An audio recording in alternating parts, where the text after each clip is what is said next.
Chers élèves, bonjour. Aujourd'hui, notre leçon porte sur la lecture du texte. Le titre intitulé « Le sultan s'abonne ».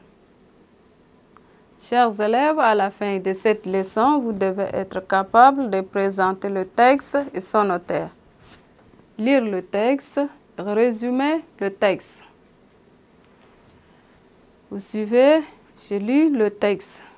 Par une belle journée de saison sèche, un enfant naquit à Ouara, dans la maison du sultan Godé.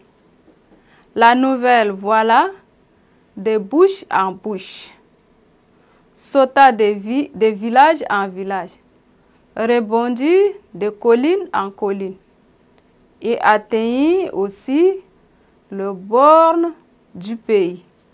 Aussitôt, tout ce que Ouaddaï avait habitants, hommes, femmes, jeunes et vieux, pauvres et riches, se précipitèrent à Ouara pour honorer le nouveau-né.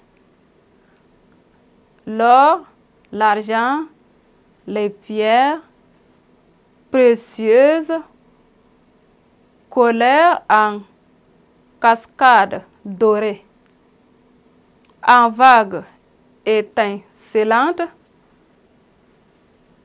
en flots d'émeraudes et de béryl. Pour fêter cet heureux événement, le sultan Godé offrit un immense banquet. Plusieurs millions de convives s'en donnèrent à cœur joie, pendant que des jeunes filles au teint ambre et d'ébène chantaient de la gloire du petit prince. De nombreux griots aussi s'accélèrent les uns que les autres, composés de poèmes merveilleux. On dansa plusieurs nuits. Cette atmosphère de gaieté et de liesse ne prit fin qu'avec la cérémonie du baptême.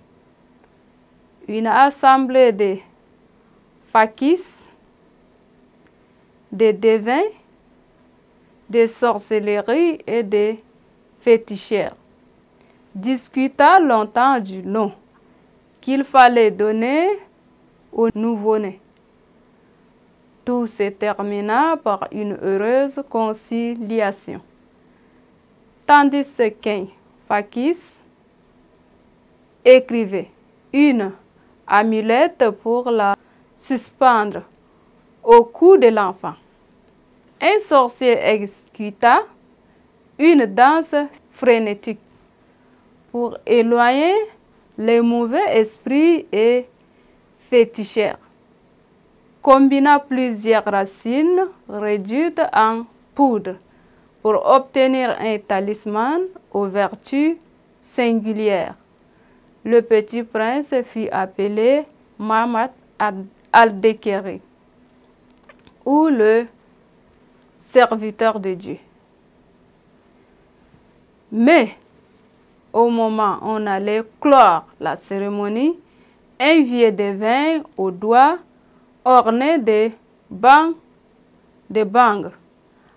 en cuivre et détacha d'un groupe voisin et vint dire à l'assemblée: vous lui donnez le nom de Mamad al-Dekeri, mais moi je l'appelle Sabou, le pur, en souvenir de nos ancêtres dont les ombres tutélaires planaient sur Ouara, parce que cet enfant sera un génie. Puis il disparut modestement dans la foule. C'est aussi que le prince fut appelé indifféremment Mamad al-Dekerim ou Saboun. Mais le nom de Saboun, plus gracieux, plus doux, plus poétique, prévalut et tout le monde le retint. Merci, chers élèves. Nous venons de finir avec la lecture. Nous revoilà dans une autre séquence.